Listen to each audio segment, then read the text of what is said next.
پاکستان کی خواتین کا سر شرم سے جھک گیا. ہمیں یہ بتا دیا گیا ہے کہ اگر کوئی خاتون کسی بچی کی غلط بندے سے شادی ہو جائے اور وہ اللہ کے حکم کے مطابق اس سے طلاق لے لیتی ہے اور اللہ کے ہی حکم کے مطابق کہیں نکاح کر لیتی ہے تو عدالتوں میں ان پہ کیچڑ اچھالا جائے گا, عدالتوں میں انہیں گالیاں دی جائیں گی, عدالتوں میں ان کے اوپر تہمتیں لگائی جائیں گی جس تہمت کا اللہ نے حکم دیا ہے کہ تہمت لگانے والے کو 90 کوڑے مارنے چاہیے تھے.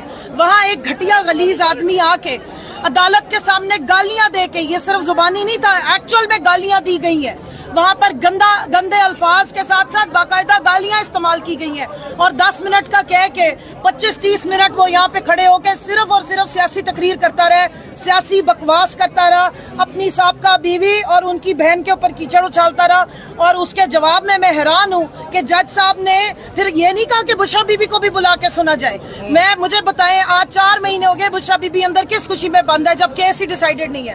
کیوں ان کو جو ہے وہ پہلے سزا دی گئی ہے اور عمران خان کو بند کیا گیا ہے؟ مجھے یہ بتائیں اس جیسے بےہودہ آدمی کو بھی اندر بند کیا جائے اور پھر اگر انہوں نے فیملی کورٹس میں شفٹ ہی کرنا ہے اس کو بھی زنجیروں میں جکڑ کے لایا جائے. سب سے پہلے تو تہمت زنی کرنے کے اوپر اس کے اوپر کیس چلنے چاہیے اور اس کو سزا ملنی چاہیے اس طرح کے فضول آدمی کو.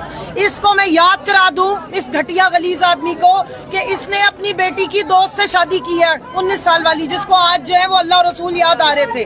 اور اپنی بیٹیوں سے جا کے پوچھے, اپنی 2 بیٹیوں سے پوچھے جنہوں نے اپنی ماں کی کردار کی قسم کھائی ہے قرآن پاک پہ. شرم سے اس بندے کو ڈوب مرنا چاہیے. میں کہتی ہوں بشرا بی بی کو تو تمغہ جرأت ملنا چاہیے جنہوں نے اس جیسے گھٹی آدمی کے ساتھ 28 سال بھی گزار لیے. یہ تو 28 دن گزارنے والا آدمی بھی نہیں ہے. حد ہو گئی ہے. ویسے ہمیں امید نہیں تھی کہ یہ عدالت اتنا پریشر لے لے گی.